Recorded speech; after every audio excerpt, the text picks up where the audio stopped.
হুম, এইটা হলো 12 ফিট রাস্তা।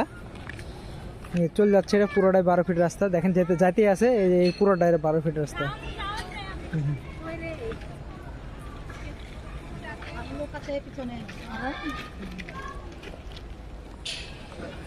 দেখতে পাচ্ছেন পুরোটাই 12 ফিট রাস্তা চলে গেছে।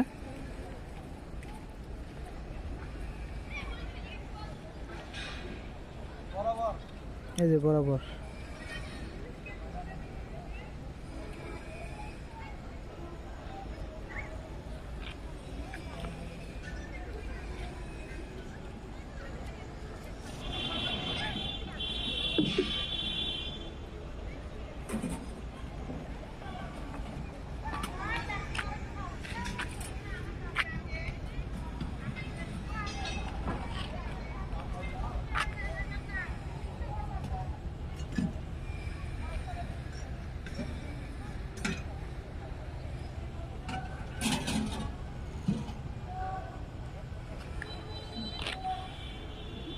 তো জমি নিয়ে যদি কারো ইনকোয়ারি থাকে অবশ্যই জানায়েন, তাহলে ইনশাল্লাহ দেখা যায় জমি নিয়ে আপনাদেরকে আমাদের সাইড সুপারভিশন লোক যে অবশ্যই আপনাদেরকে হেল্প করবে।